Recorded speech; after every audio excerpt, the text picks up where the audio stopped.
Ang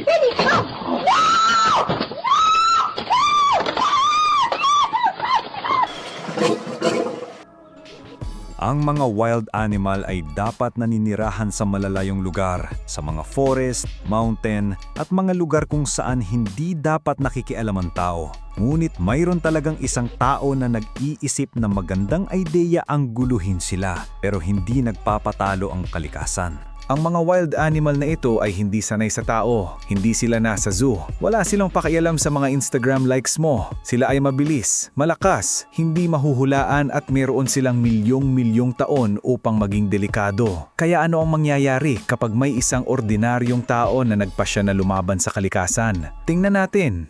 Isang deer ang biglang lumitaw sa labas ng bahay at sinimulan ng pag-atake sa alagang aso. Matatalino nagtago ang aso sa ilalim ng car. Ngunit pagkatapos, ginawa ng babae ang hindi inaasahan. Back up. One baby bear. Baby!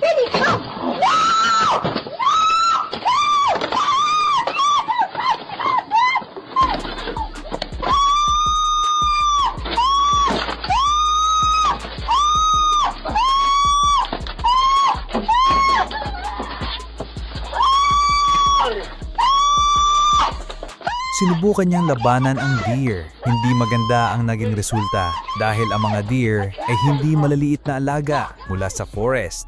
Akala ng lalaking ito ay magandang ideya na guluhin ng isang layon. Oo, isang layon. Lumapit sa, inasar ito, nagpakita ng tapang na parang ito ay isang alagang pusa o kung ano paman. Sa huli, boom, naramdaman niya ang matinding realidad.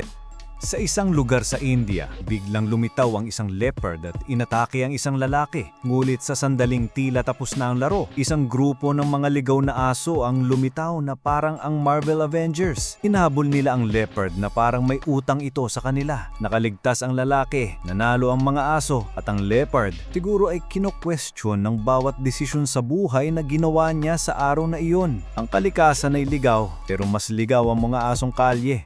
Samantala, sa Spain, may mga tao tayong kusang loob na tumatakbo palayo sa mga bull. Hindi para sa kaligtasan, hindi para sa pagkain, kundi dahil lamang sa tradisyon. Walang nagsasabing magandang ideya tulad ng pagtakbo ng mabilis habang naka-flip-flops mula sa 1 tonelada na hayop na may mga sungay.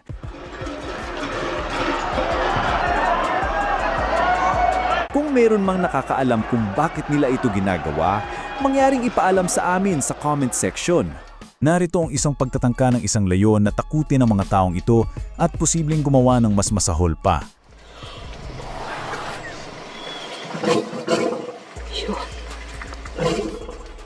Sa clip na ito, isang bear ang lumapit ng sobra-sobra at handa ng umatake. Ngunit sa hindi malamang dahilan, nagawa ng mga tao na takutin ito. Walang weapon, walang kasama, tanging pagsigaw at matinding kabalang. Maswerte sila, hindi interesado ang bear sa away.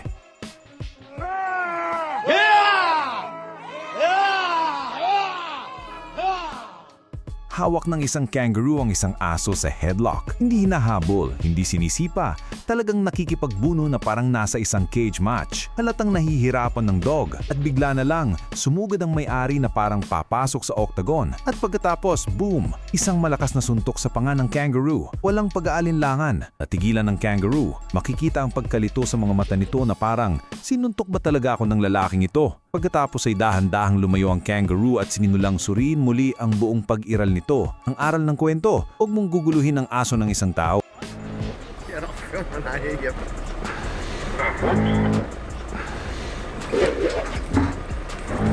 Let it go, dogs. Let's go. The other dog's coming.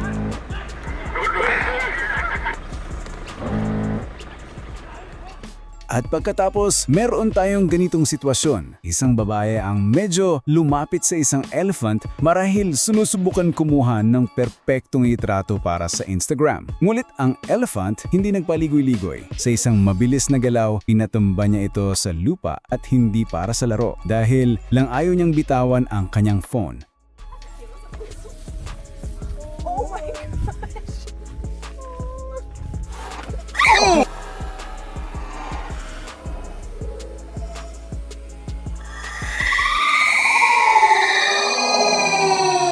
elephant ay matatalino, malalakas at hindi interesado sa mga turistang naghahanap ng atensyon. Siguro sa susunod, kumuha ng litrato mula sa malayo. May isang biker na nakasakay. Marahil ay gusto lang mag-enjoy sa araw. Nang biglang mula sa kung saan, isang rhino ang sumugod na parang sa kanya ang kalsada. At maniwala ka, pag lumitaw ang isang rhino, sa kanya nga iyon. Hindi ito gusto ng pagkain, hindi ito gusto ng atensyon. Gusto lang nito na umalis ang lahat. Nakakabaliw. Panoorin na lang ang nangyari.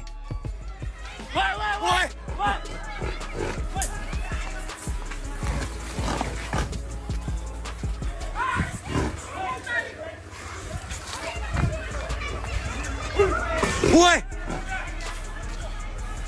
What?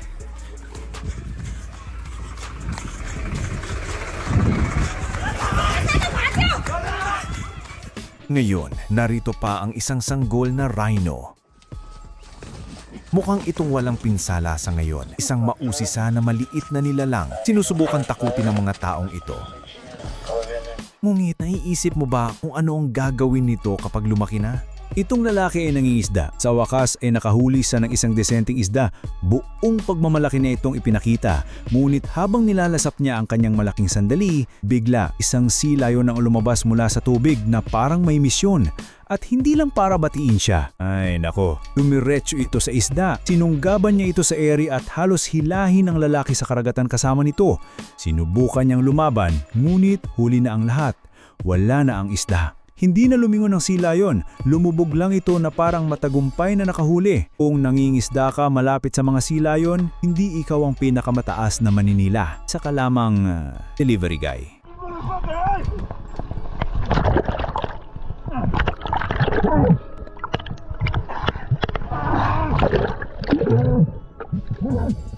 Sa La Jolla Cove, sa San Diego, nag-i-enjoy lang ang mga turista sa beach. Nagsiselfie, nagdi-relax, hinahayaang magtakbuhan ng mga bata hanggang sa dumating ang mga tunay na lokal. Isang grupo ng mga sea lion ang sumugod mula sa tubig na parang binabawi ang kanilang ninakaw na lupain. Umaalulong, sumusugod, nagpapatakbo ng dosen-dosenang turista para sa kanilang buhay. Ang mga matatanda ay nagmamadali, ang mga bata ay umiyak, at ang mga sea lion, wala silang pakialam.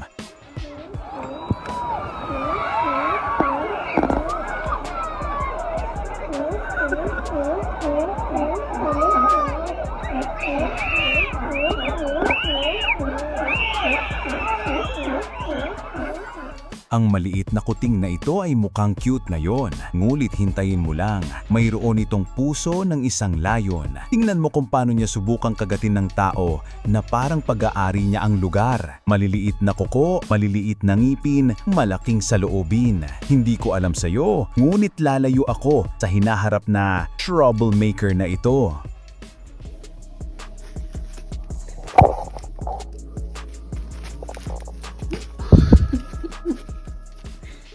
Mukha itong cute o nakakatawa sa simula. Ngunit ang mga nilalang na ito ay matagal nang nabubuhay kaysa sa atin at alam nila kung paano pangangasiwaan ng kanilang sarili. Kung ito man ay isang galit na deer, isang layon na may masamang ugali o isang sea lion na talagang gusto ang iyong tanghalian. Ang aral dito ay simple. Igalang ang kalikasan o ang kalikasan ay magtuturo sa iyo ng isang aral na hindi mo malilimutan. Salamat sa panonood at huwag kalimutang mag-like, mag-subscribe at marahil ay lumayo ng kaunti sa ligaw sa susunod. Dahil ang ligaw, bueno, ito ang laging may kalamangan.